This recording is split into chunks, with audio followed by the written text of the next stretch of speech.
Hello, everyone. My name is Kareem Sadak, and I'm a pediatric oncologist here at the University of Minnesota. I direct our Childhood Cancer Survivor Program, which is where I get the pleasure and excitement of working with adolescents and young adults. We today will have a panel of adolescent and young adult cancer survivors, including a parent of an adolescent and long-term survivor of cancer. And we really want to use these panels as an opportunity to just have some engagement, have some opportunities to make connections, things that you may hear us talk about this morning that are a shared experience. You, your family member, may have also been through or learned something as they went or you went through that we can share. And so this is the opportunity. You know, we have a panel, we're in front of you with microphones, but we're gonna have everybody chime in and want this to be, again, an opportunity to get some two-way discussion, which, you know, we can't always do with our great lectures and kind of talks we've heard so far today. So I'll get us started and just mention today we have, we'll go through in a minute and have everyone introduce themselves and share a little bit about themselves, but I'm very pleased to have our three panelists today. Matthew Odette, who you've heard and seen throughout the morning already. Thank you for all your help with our conference as it is, and thanks for being willing to share your story this morning. Next we have Christine Sanchagrin, who will also talk about her family's experience and her son's journey. And then we have on my far right, your left, Hannah Fernie. Thanks for being here, Hannah, and look forward to hearing about your experiences as well. So I'll pass it to Matthew. He'll get us started with a little bit of getting to know him, and then we'll do that with all our panelists, and then we'll open it up to you guys. Questions you have, things you want to share, and don't worry if we need some time to get those percolating and happening. We have some things we can talk about as well, of course. All right, Matthew. Hello, I'm Matthew Odette. Yeah, I guess we'll start from the beginning. I'm a timeline guy. So my journey started when I was 7. It's odd, I guess, considering this is about young adults going through, I don't know, this type of experience. It's kind of like a thing that's in the back of your mind that you always remember really vividly, some things more than others. I was at a certain point in my life where I understood everything that was happening, but I never really truly understood the consequences or the potential consequences. But yeah, I was just a kid loving life, and I had the flu, and the flu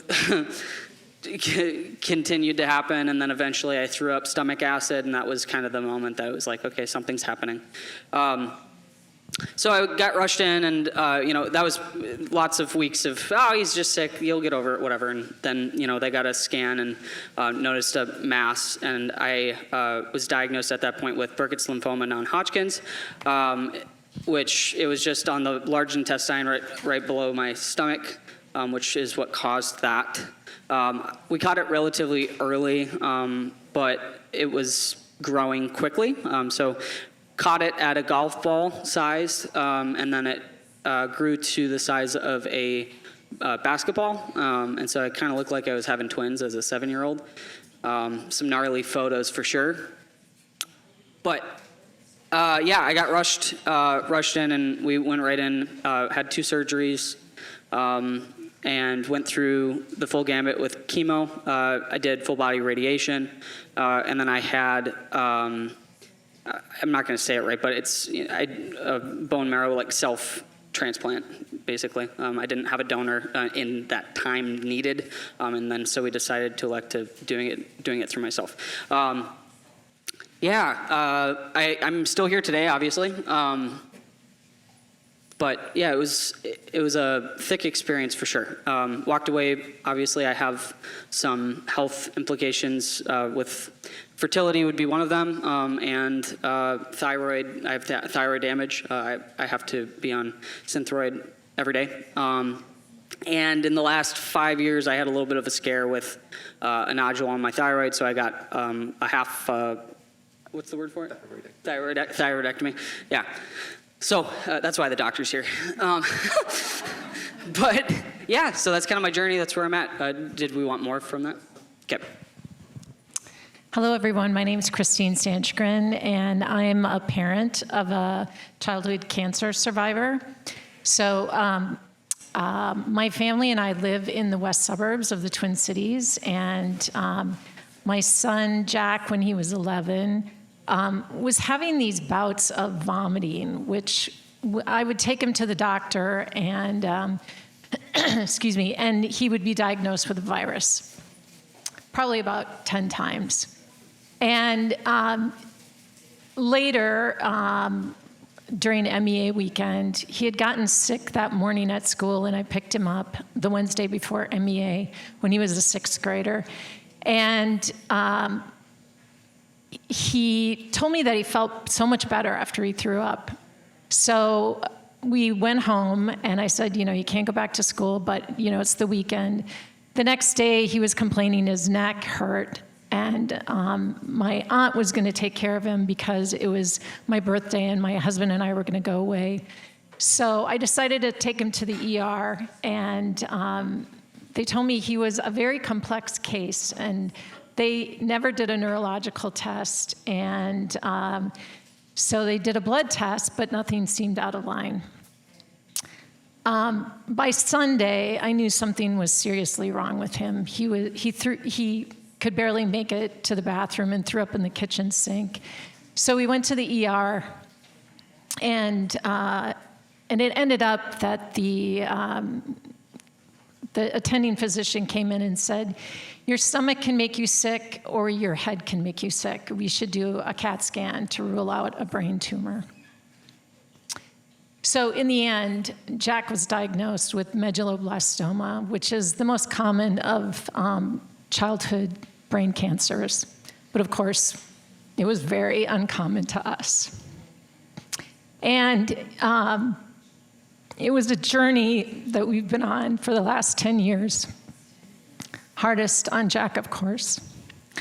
But he ended up having surgery that caused an impact to his cranial nerve, and he ended up having palsy on the left side of his body.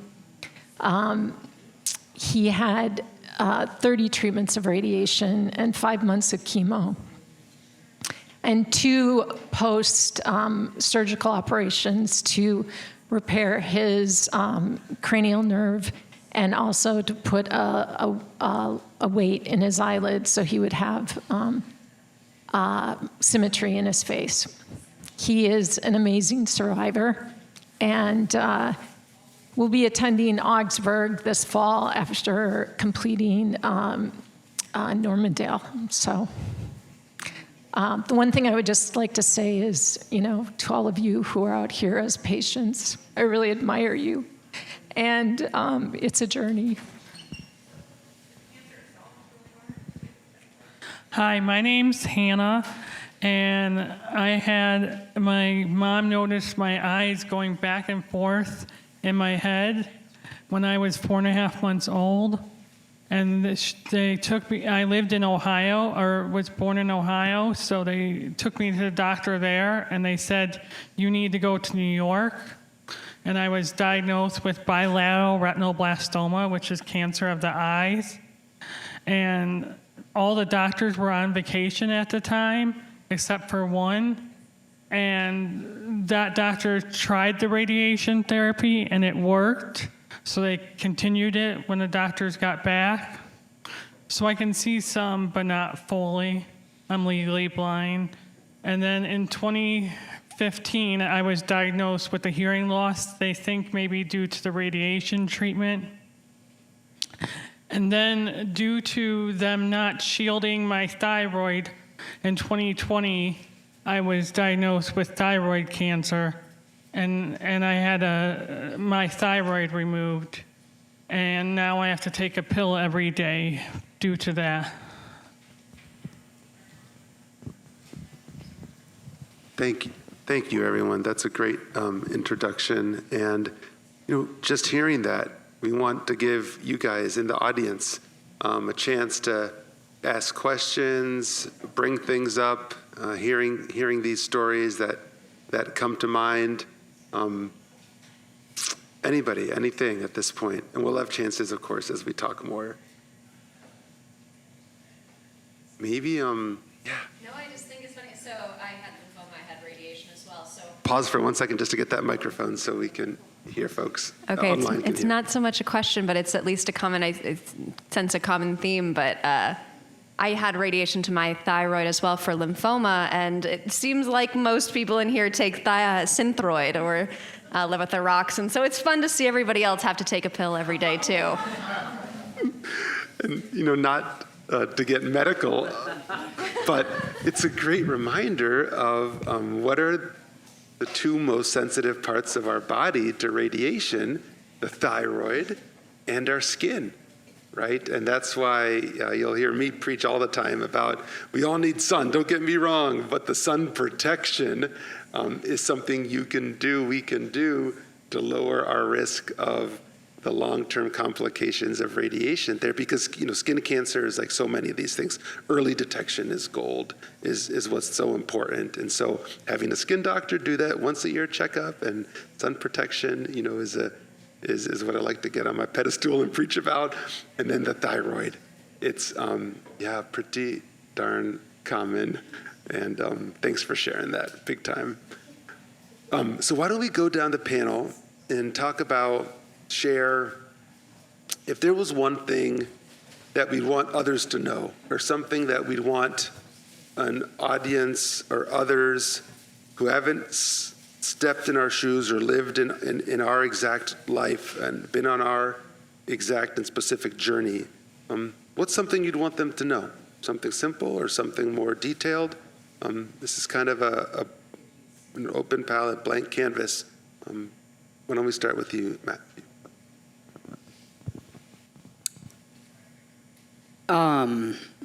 Yeah, it's a complicated question. I can only speak on my experience, but I'd say like a general takeaway from my experience that I would apply as a point to anybody who's potentially going through it, has gone through it, or knows somebody who's going through it, is to be okay with talking about it.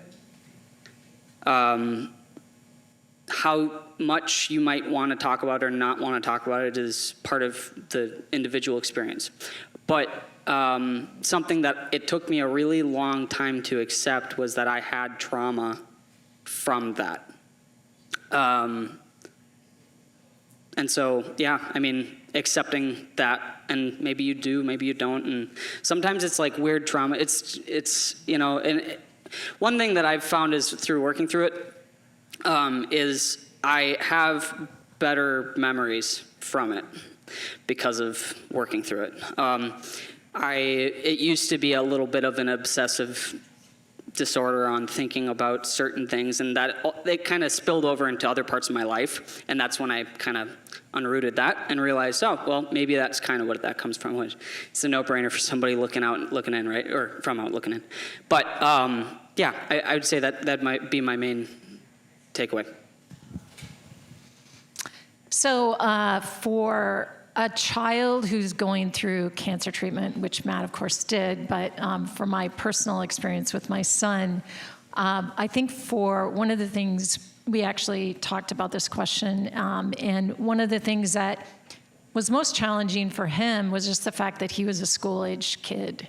He was trying to go through the school system, which, of course, for kids who have major traumatic illnesses, it's not the easiest place to go. Not to mention the fact that he was going to high school during COVID.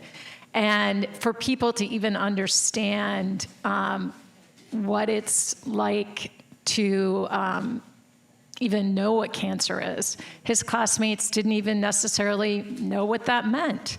And I remember distinctly one of his preschool friends we ran into his mom in the town where we live, And she just casually said, yeah, Joey said Jack's been sick. Did he break his leg or something?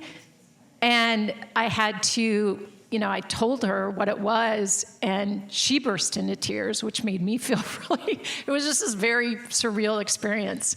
So it's not just like the fact that it's your child going through school, trying to navigate it with, in a wheelchair or with a pull-behind backpack because it's too heavy for them to carry on their back, or having enough time to get through a high school where there are, 2,000 students that could bump into you and knock you over. There's just so many different things, plus the fact that they can't take certain medications out of their pocket and take them. They actually have to go to a nurse and take the medication. So just the complications of what it's like to be a kid and go to school is very real and challenging. And for parents, also trying to figure out, do I have enough of the medication at school so they can take them during that day is, just additional challenge as well. I would suggest, but a takeaway is find the right doctor that fits you, or nurse, or your care team, because I found great doctors and nurses, and find the right treatment that suits you.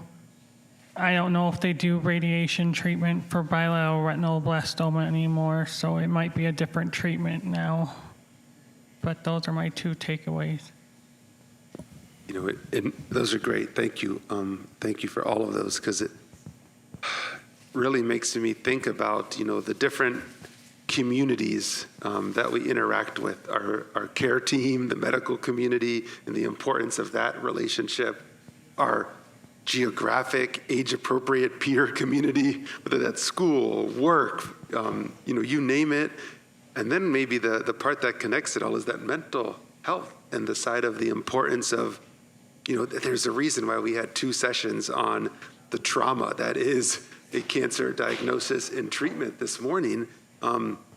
There's no escaping how all of this is tied together with our emotional health and well-being.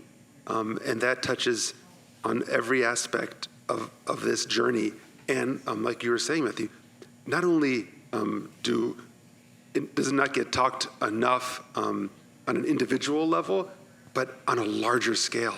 How many healthcare providers are not bringing that up at a visit over and over again, or not being discussed when, you name it, the encounter with the healthcare system, the number of opportunities to ask about, how's your son doing at school, or after school, or on the way to school, or how has it been like transitioning to the workforce, or having to take time off for surgeries and biopsies that you never expected had to happen, or how it is to deal with, all of the different things that come with radiation for bilateral, retinoblastoma, whether that's vision related, hearing related.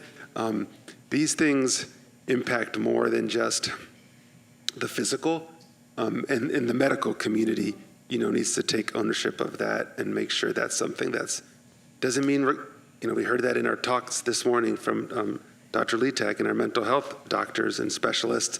Doesn't mean there's always a solution that's immediate, but that marathon analogy she made so much sense to me, with time, persistence, the right support in the community, at home, and everywhere in between, including the medical team that's caring for you.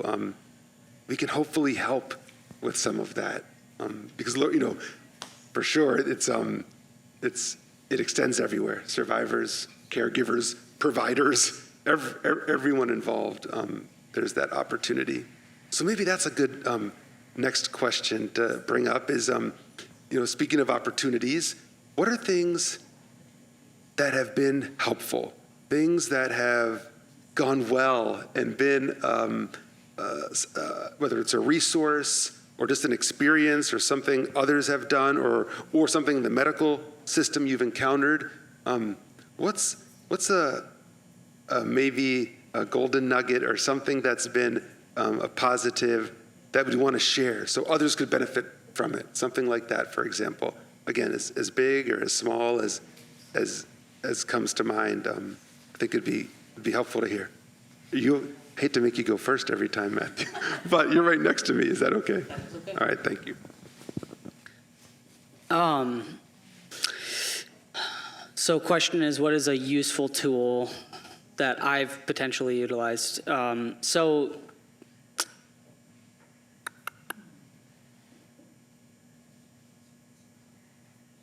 a big part of, I guess, I want to frame what because a tool for help is providing help for a potential problem or thing, right? So my problem or thing, to get a little more specific, so you can kind of have a frame on it, is like, I was a 7-year-old kid who knew that I could die, but what does that actually mean?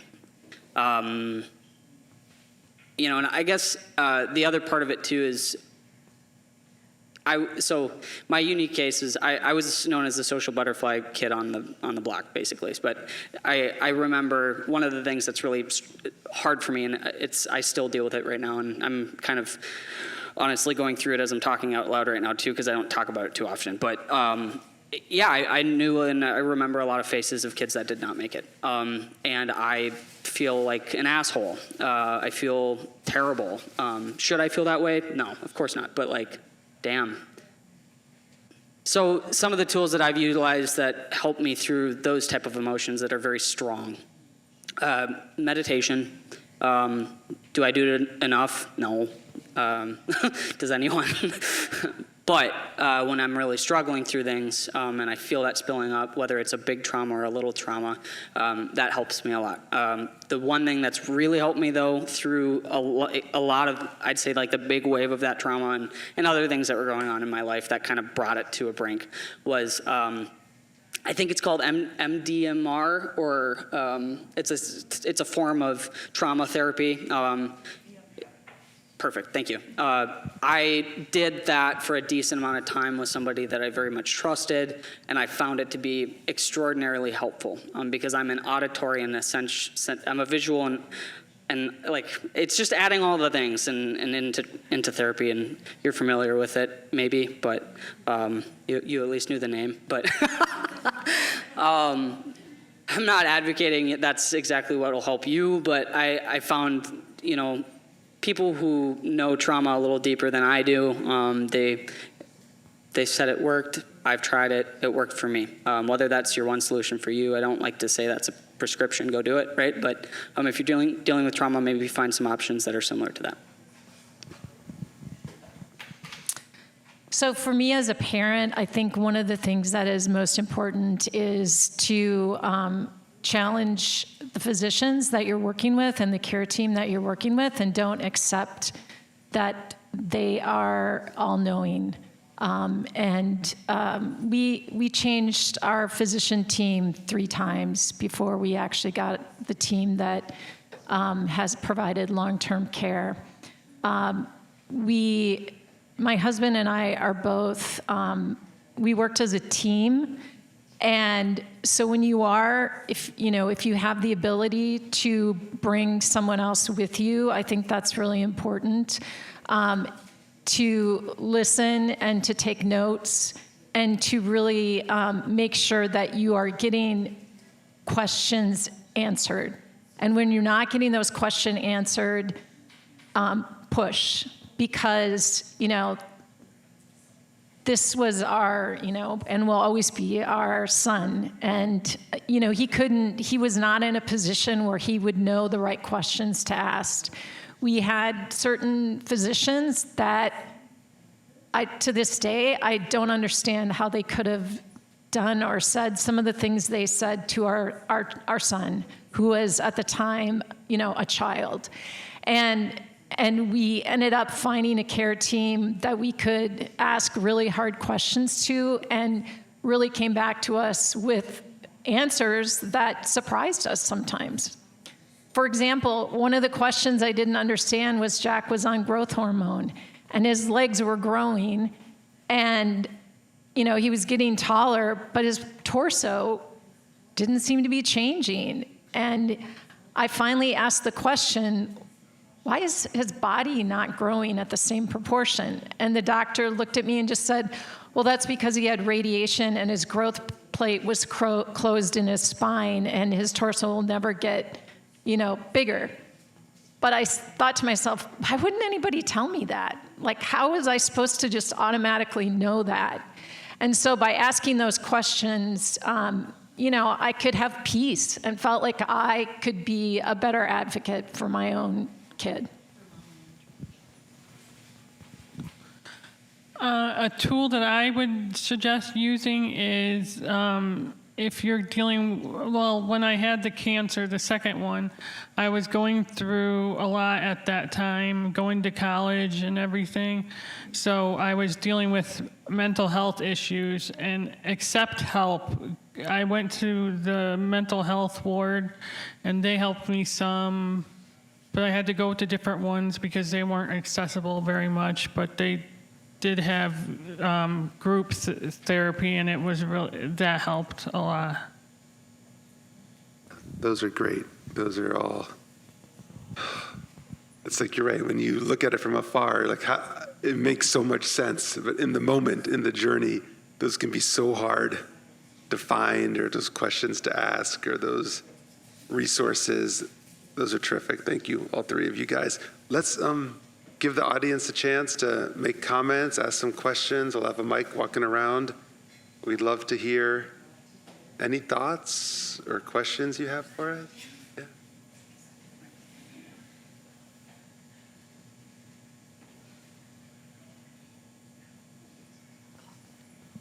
I do not live in this area. I live in North Carolina. My son lives here, so I decided I'm a survivorship provider in North Carolina. And so, we see students coming, to the universities there. They get jobs in tech, and they come without their mom. And they come to see me in survivorship for the first time. And some of them have said, I don't want to talk about, their cancer journey, but the records may not be there or whatever. Is it triggering for you guys to talk about, the diagnosis and treatment? And coming to see me for the first time, what's the biggest takeaway that you want me to know, the very first priority that we should address?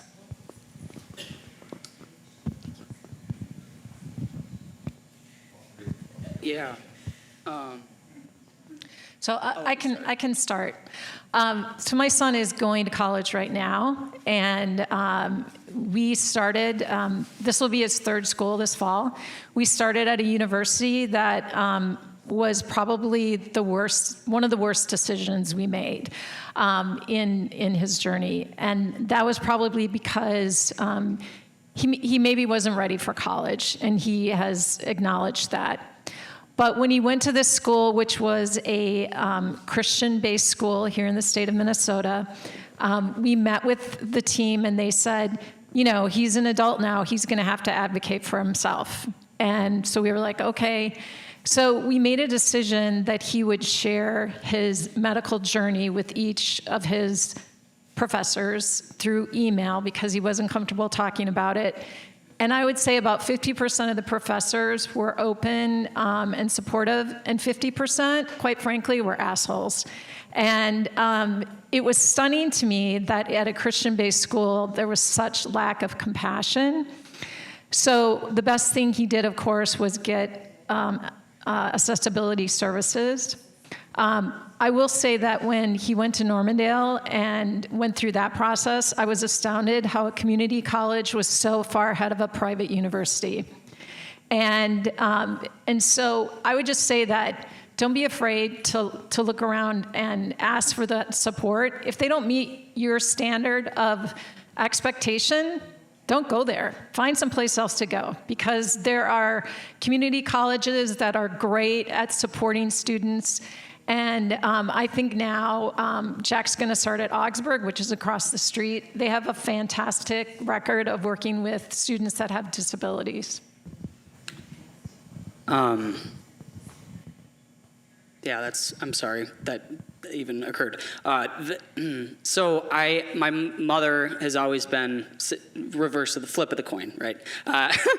So she's been a huge advocate and always a part of my medical history and life and everything up until it was a very, I'm very privileged, to be really blunt, that I walked away with very little.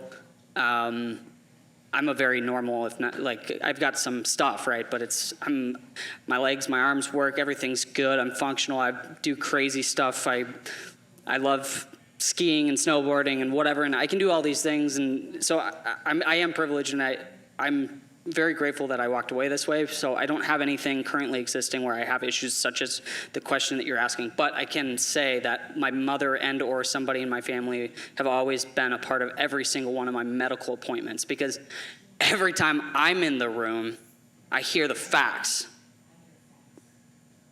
But I don't go beyond that. I hear you, and I'm processing. There's no follow through. There's nothing more that I can do.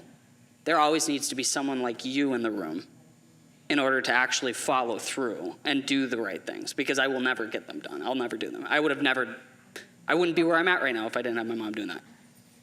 So that'd be my number one. The second part is everybody processes it differently. So your point of, is it traumatic or whatnot? I mean, is that in the room? I'm serious as hell. I'm like, of course, I got to get these details right and understand everything. And is it hard for me to talk about the diagnosis because they're facts? No. But is it hard to process them and the other things? Yes. Yeah, so it's a necessity more than anything, actually. I'd see it at. I don't get triggered talking about my story. Or talking to the doctors. I like talking. I'm okay with talking about it.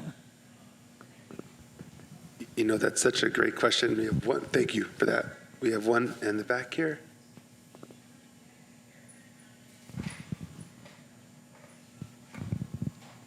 Hi, I'm a mom, and my daughter here is Megan, and she was diagnosed about 17 years ago, just before she was 11, with ALL, leukemia.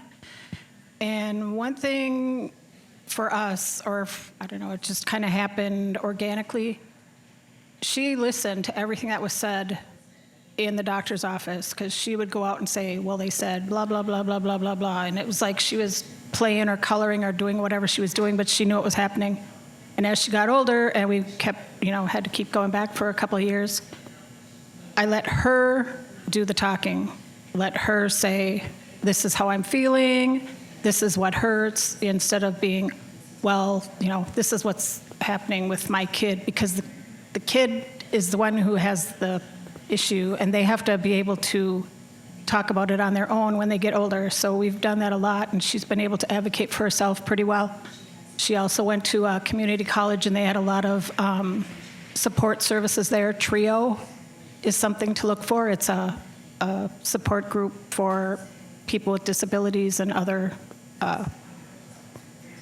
things that hold them back. So remember that it's your journey, but it's their journey, and you each have your own path, and you have to kind of let them take off sometimes.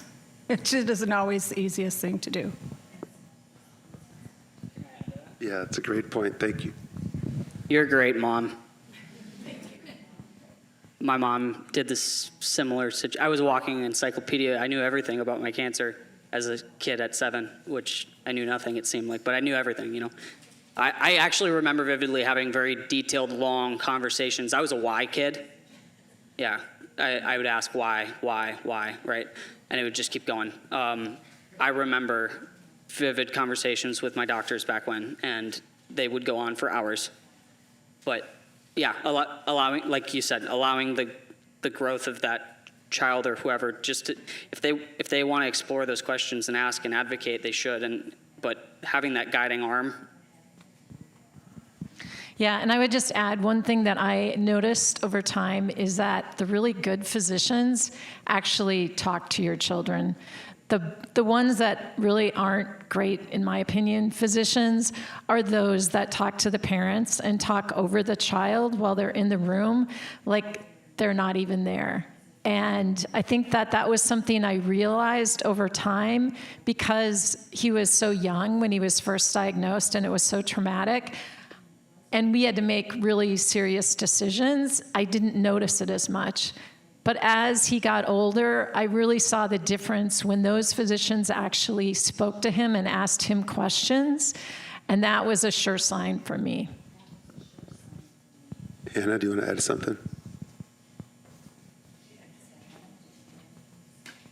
We have a question right up front, a couple actually. Or comments or observations, all are welcome. Okay. My name is Amanda. I am a childhood cancer survivor as well, currently like mid-30s. I think about this a lot, so I'm also a PhD student at the U actually right now. And I think about this a lot in my research because I do research like adolescent and young adult cancer survivors. And I think about like the communities that we're in and like how we can interact better with like people who are also other adolescent, young adult cancer survivors or childhood cancer survivors, and how we can get those resources like spread out across, because kind of as you exemplified throughout most of this talk, like, oh, you're on that same medication that I'm on? Okay, like, cool, but like, I mean, I don't know if you guys know each other, but like, yeah, you don't know each other, right? Like there's not as much, I don't see as much advocacy in this adolescent and young adult range, and it's hard because, right, we're so transient, we're going places like jobs, education, what have you, like we're moving around, and like what avenues or things that you can think of like have either supported you like community-wise that you kind of go back to, or like how could you envision something working better like that? Because I feel like the adult cancer community kind of has it a little bit, you know, there's a lot of programs, a lot of this and that, and I don't see as much of it for adolescent young adults because it's rare, right? There's less of us, I guess. What would help make those connections? There's a hand behind you too. Yeah, I would love to get your input as well. Are you raising your hand because you have an idea or a thought on that, or a different question? A different, okay. I just didn't want to skip over you if you, yeah. So, well, last year, if I wasn't a part of this, I wouldn't have any. That's the first part to my answer. Last year I attended, it was a Can't Make a Dream, they're a thing, and yeah. So it's a Montana Hills experience, pretty cool. I got to attend that because of networking here. But yeah, if this didn't exist, it would be 0. I think there's two sides to why. The first is I don't know, and I might be speaking out of line, but at least in my way, I feel I've went through this, and I feel almost sometimes self-isolated to it. Like I'd rather not even talk about or do that, and I know it'd be very good for me to do that. So it's hard to pull people out of that shell, and especially through becoming an adult and getting a job and a failing economy and I'm kidding, sorry, I don't want but in general, it's just there's a lot of stuff going on, and then that was it feels like a lifetime ago, it feels like a dream, but I would love to somehow create, or if you want to advocate for that type of a thing, I'm all for it. I said I have an indirect suggestion, and that is an organization called NAMI, which is the National Alliance of Mental Illness, and they run a lot of things for not only adults, for children. Now, it's not true, it's not directed necessarily for illness, but it's probably the easiest and most accessible way right now in, quite frankly, a system which is getting worse in terms of accessibility to mental health services. But it's a wonderful organization.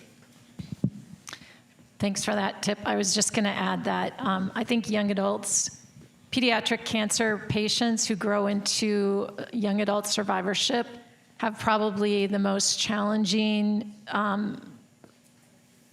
group to get resources of support. Because when you're a kid and you're trying to like go through treatment and survive this horrible disease and go to school and graduate from high school, you just want to fit in and be as normal as possible. And then you have to go, if you're going on to some kind of education after that, it's trying to figure out a whole new system that's different from what you were in high school and getting support and advocacy. And then you just want to be normal again. So I think it's one of what I've observed as a parent for cancer survivors. There's a huge gap The closest thing I can say is when we were at the Mayo Clinic, there was a group of parents that started a support group for pediatric cancer patients. But the only time we would go to that was when he was going through radiation. And I'm not going to drive an hour and a half to go. There's just too much else going on. So, and the other challenge was it was recommended go to Gilda's Club. I think Gilda's Club is a great resource for adults. It's not open on the weekends. And if you're going to school and trying to have extracurricular activities as a kid, not to mention you're part of a family group, the only time you're going to be able to get to Gilda's is on the weekends. And so there's just a gap. And I'm sorry to say I don't know what the answer is, but thank you for that suggestion. I think a good resource, if you're open to it, is like your faith community. They have really helped me in my journey in my 2 cancers. Great question. Thanks, Amanda. Thank you guys for sharing. Go ahead.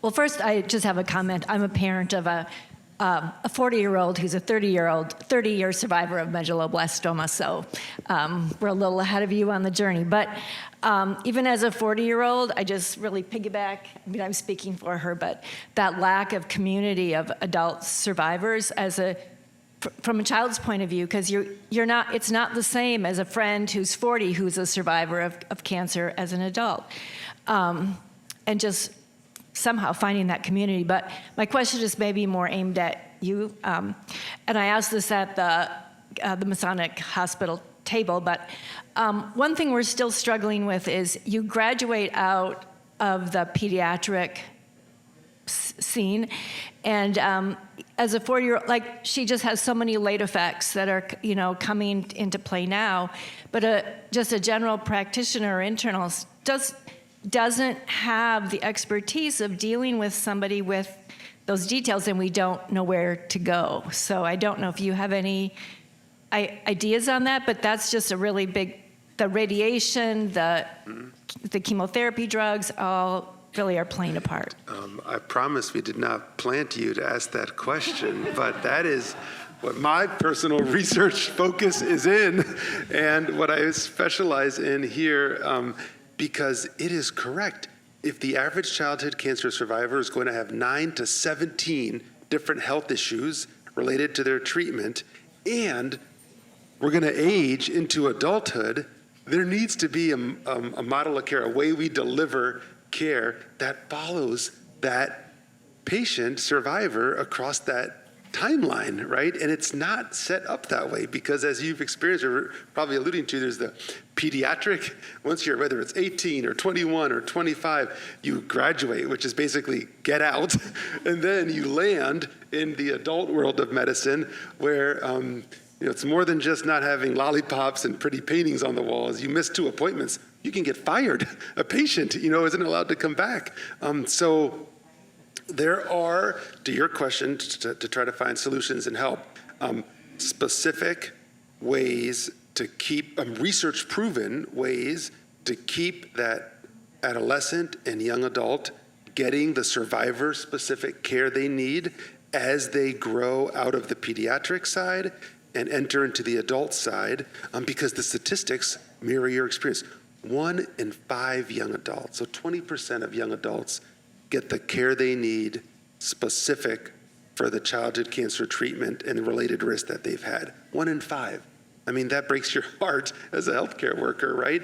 And so there needs to be a way to keep people in the system, and the research that we've done is starting to show us how to do that and how to do that effectively. And you guys actually touched on that. It's not just your new doctor knows what treatment you got or what your cancer diagnosis was, but they understand that you couldn't have the high school experience that every other 13 to 18-year-old adolescent has. There's this rest of the history that is just as important sometimes as what the milligrams of certain medication is or the dose of certain radiation. Not to minimize that, because that's really important. That's why we talk about synthroid and thyroid, so we can catch it early and address it. But there are now in development, research-proven ways to keep our patients getting the care they need, which now, if you do this in a deliberate and thoughtful way, oh, well, here's the one heart specialist that sees all of the young adults that are at risk for heart issues from their childhood cancer. So then we as the healthcare team develop that relationship. We deliver that education. They're not asking what's AL what or, neuromeduloblastoma what. No, we've had that communication of a warm handoff so that then it's streamlined for the patient and family. They have somewhere to go, someone specific to see, and not, here's 50 providers, pick one that's accepted by your insurance, And so it's coming. It's not everywhere, but find me later and we'll talk about it specifically and how it can help you for sure. So I hate to say I didn't want to have the last word, but we are out of time. No, that's okay. So I think what we'll do, thank you for saying that, is we have about 5 more minutes until we'll start our next session. Liz, do you want to say something? I actually did want to plug a couple things. I came in late, so I apologize, but we have 2 organizations who, as Matthew said, can't make a dream. They were not able to be here in person today, but they are on our virtual exhibits, so check them out. We also have an organization called Elephants and Tea. They do a quarterly AYA magazine and also have virtual support groups constantly. So check out their website. They are also on the virtual exhibitor page. So you'll get a link for that after the event today. Can I bring up Momcology? Yes. So Pam was mentioning About Momcology on Facebook. another resource that's a Facebook housed online community is called Momcology. Momcology, you look it up on Facebook. It's mothers of kids with cancer or who have gone through and survived. There's different groups for different cancers. There's survivors. There's also the bereavement group if you've lost your child. And it's really, really helpful. And you can say anything. They say the F word a lot on it, so I'm just preparing you. But I found it really helpful, and every now and then if we can find enough people and free enough, we actually gather at a restaurant and, spew at each other there. But it's been very helpful, and it helped me just tons after I found it after many years. For sure. Thank you. Of course.